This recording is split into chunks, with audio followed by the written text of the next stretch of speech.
Go around. Okay, I'd like to call to order the joint meeting of the Glendale City Council and the Glendale Housing Authority, April 20th, 2010. May I have the roll call for the City Council? Council members Draymond. Here. Friedman. Here. Quintero. Here. Weaver. Here. Mayor Najarian. Here. A roll call for the Glendale Housing Authority. Authority members Draymond. Here. Friedman. Here. Mincy. Here. Najarian. Here. Brazian. Here. Weaver. Here. Chairman Quintero. Here. May we have your report, please? The agenda for the April 20th, 2010 joint public meeting of the Glendale City Council and the Glendale Housing Authority was posted on Thursday, April 15, 2010 on the bulletin board outside City Hall.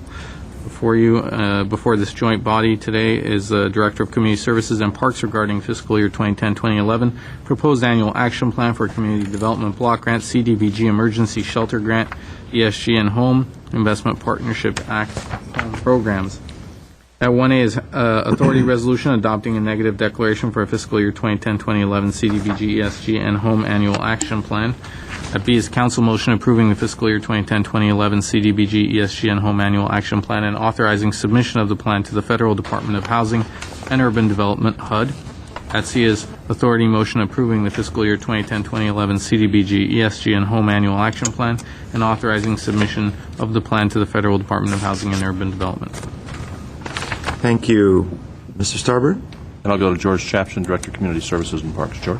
Thank you, Mr. Starbird. Good afternoon, members of the City Council and Housing Authority.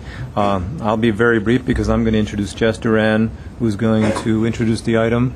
But before that, I want to introduce Chair Zara Sinanian, who wants to say a few words. But as you know, just 1 second, sorry. This is an annual plan. Every year, the city gets about $6 million in formula entitlement funds from the Federal Housing Department to administer community development, housing, homeless, and economic development programs in the community. So Jess will talk about the process. Zare Sinanian, I'd like to call him up, and he'll talk about what the committee members have done. Okay. Good afternoon. Good afternoon, Mr. Mayor, City Council members, Chairman Quintero, Housing Authority members. My name is Zara Sinanian. I'm the chair of the Community Development and Block Grants Advisory Committee. I'd like to take a moment and introduce my fellow committee members and ask that those who are present here stand up and be acknowledged. John Sad, Efren Olivares, Jerry Cornell, and Ramela Markarian, who's not here with us today.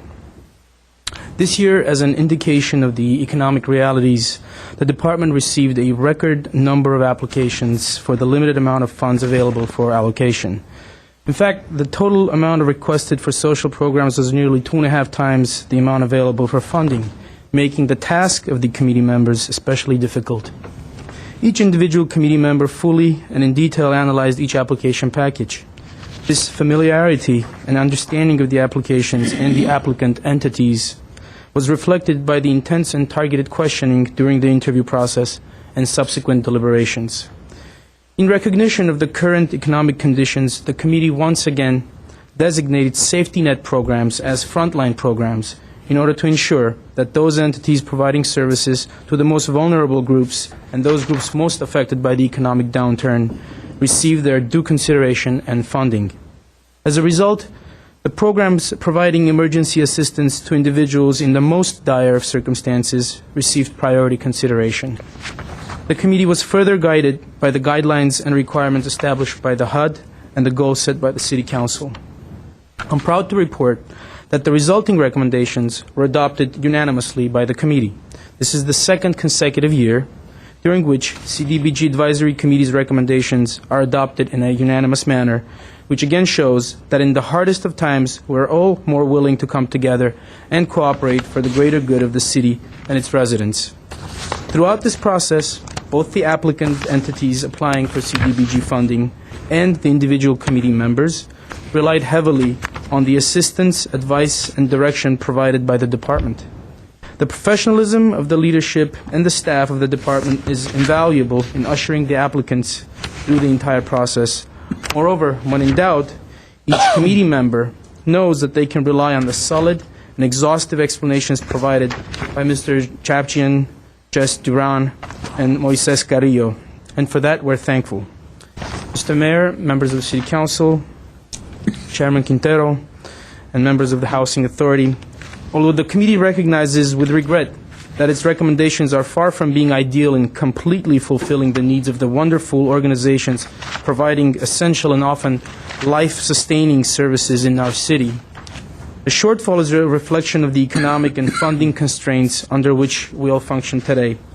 With these thoughts, we respectfully present to you our recommendations for your consideration, and thank you for the opportunity to serve the City of Glendale. I'm available for any questions that you may have. Thank you. Thank you. Any questions, Mr. Sinanian? Thank you. Mr. Duran? Yes, Mayor Najarian, members of the City Council, Chairman Quintero, members of the Housing Authority.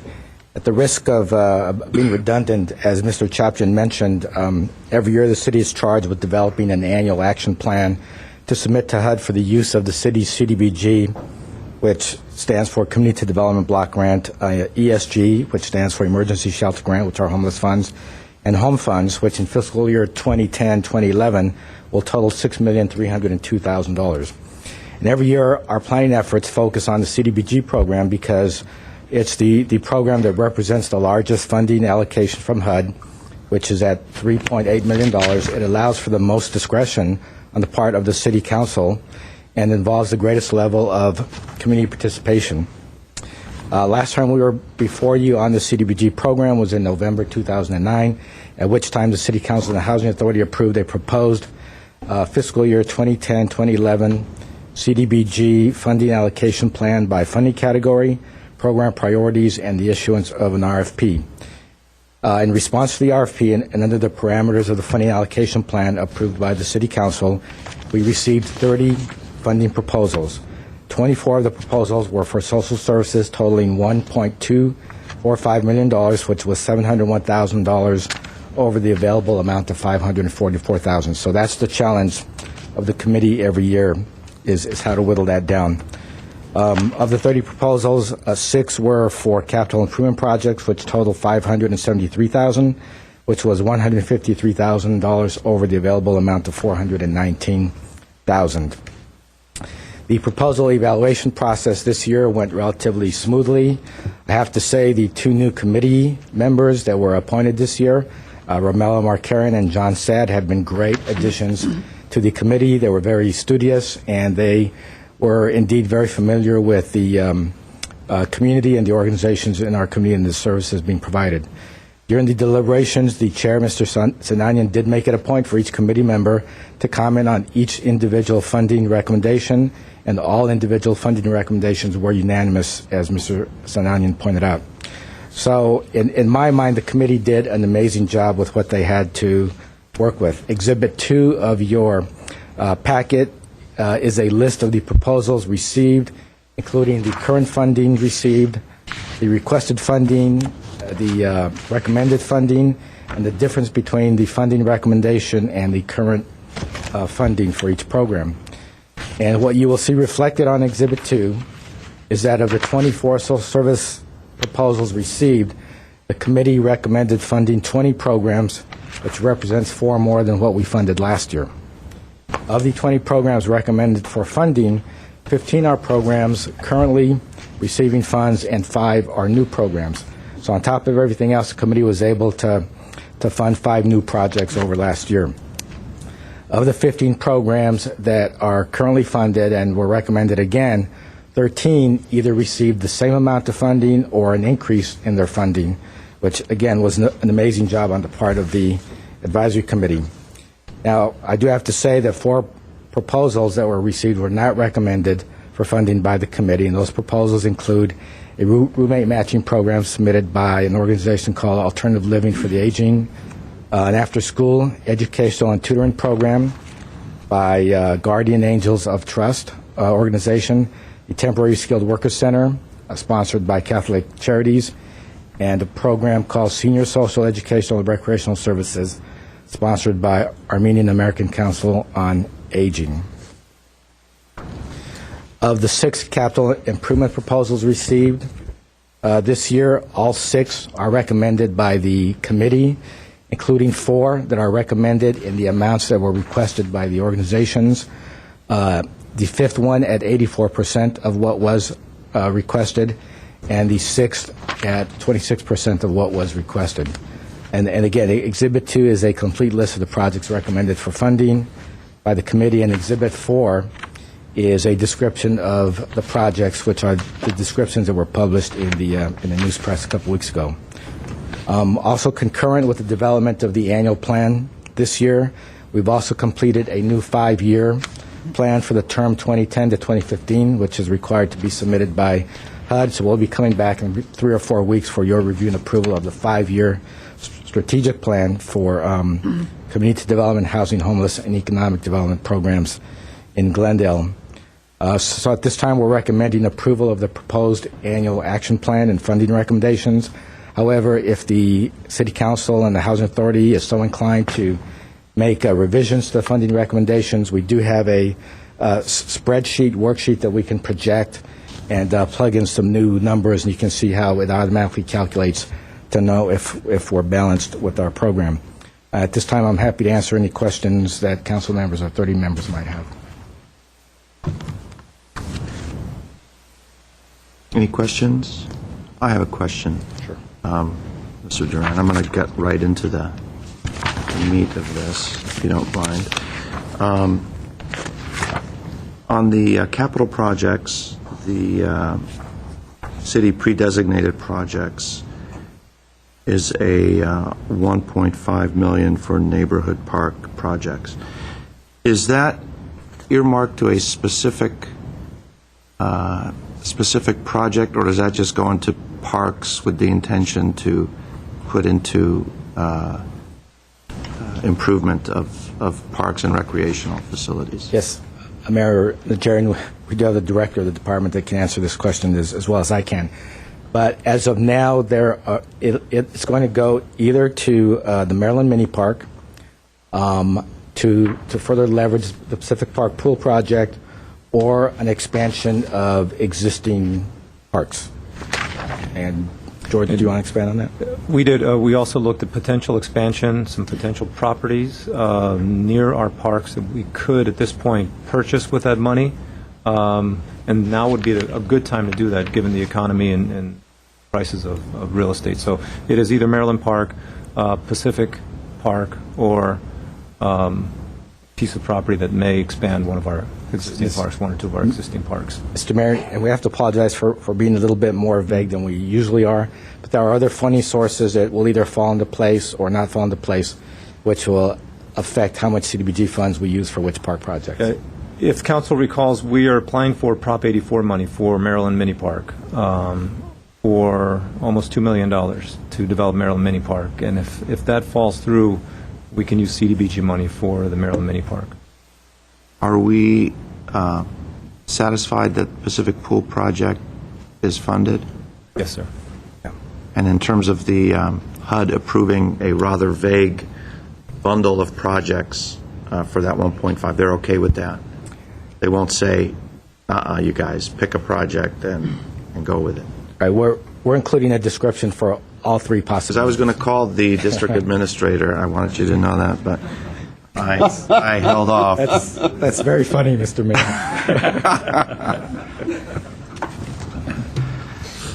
Okay. Okay, so as long as we're comfortable, we're not jeopardizing the approval. We're good. We're good with that. Okay. I do have one speaker card, but I'd like to first give my colleagues a chance to ask any questions or comment. If you choose now, I will come back later. Okay, let's go to the public. Thank you, Mr. Duran. I have a card from Herbert Milano. 3 minutes. Mayor Najarian, members of the City Council and Housing Authority, and city staff, my name is Herbert Milano. I think that by now, after all these years of looking at the city's finances, I think I know how the city works pretty much about as best as you can imagine anyone from the general public to know how the city funds its various different projects and how it allocates money towards its different expenditures. And for a very long time, I have been coming before the Housing Authority to say that given the increase of expenditures that the city has experienced in the last 10 years, from roughly $400 million a year in around 1999 to over $800 million now per year, that during all these years that would have actually have come to the realization that programs by nonprofits that need sustainability should receive some funding from the general fund to provide the sustainability they need. HUD is providing less and less money every year, and you all know that, and yet the needs have not been abated.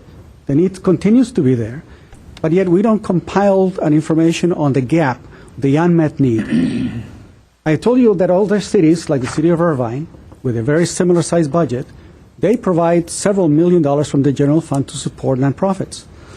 My suggestion is this, that you start as a policy with maybe $2 million, and whatever HUD provides, you provide the balance.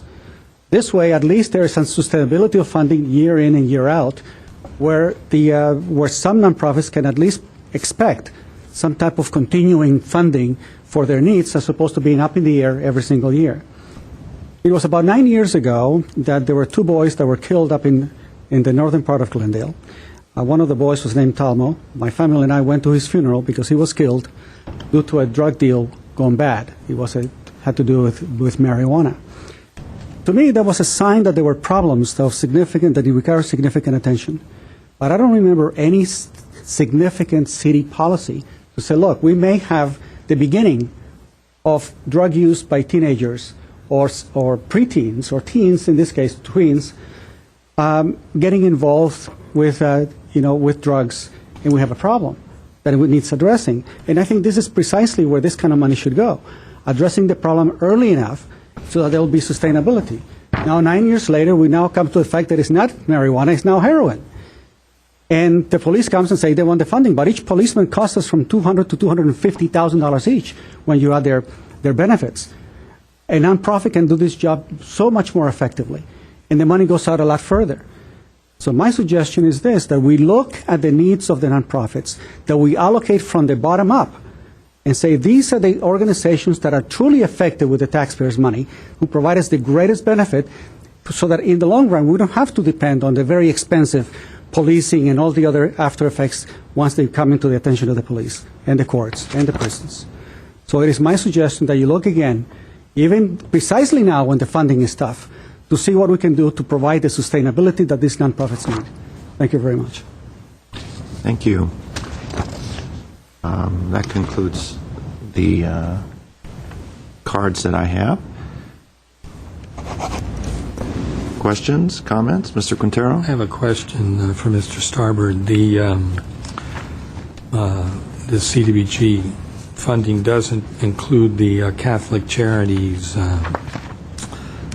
labor center there on San Fernando Road. So are we taking that into consideration in our budget?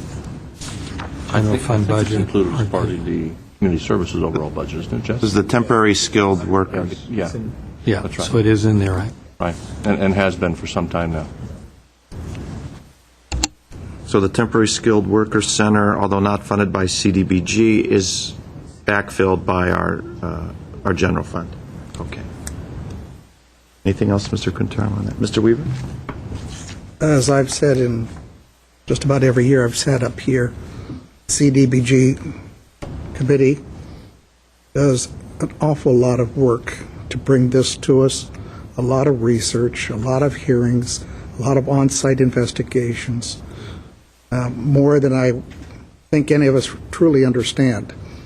That's what I've always said. When they bring forth their recommendations, I tend to accept them because I know the amount of work they put in. Same is true here. I think operating with less funds than the public is asking for in these times is a very tough task. And I'm very happy with what they've managed to do in a relatively unanimous way, with no dissensions on the committee. So I, for one, accept it just like it's been presented to us. And I thank the committee for all their work. Thank you, Mr. Weaver. Comments? I would like to echo those remarks, Mr. Weaver. I know that CDBG committee has put many hours in deliberating and making very difficult choices in distributing the HUD funds. So I do want to applaud Chair Sinanian, as well as everyone on the committee, for working together, and as I understand, everything was unanimous. So that's very good. I do take your work seriously. I have not been shy in criticisms in years past when I thought they were warranted, but I have nothing to criticize this time. So I'm very happy with your recommendations, and I have no issues at this point. You want a motion, Other Mr. Mayor? questions? Well, we have one council motion. Yes. We have one authority. Two authorities. And Move a 1B. EIR. Authority should be taken first. It includes the environmental document. Then I'll move 1A and C together. Section C. I mean, for the authority. And a second. If there's no more comment, roll call, please. Authority members Draymond. Yes. Friedman. Yes. Mincy. Yes. Najarian. Yes. Barazian. Yes. Weaver. Aye. Chairman Quintero. Yes. Mr. Mayor, I'll move 1B for the council. Second. If there's no other comments, we'll take roll. Council members Draymond. Yes. Friedman. Yes. Quintero. Yes. Weaver. Aye. Mayor Najarian. Yes. Move to adjourn for the city council. Second.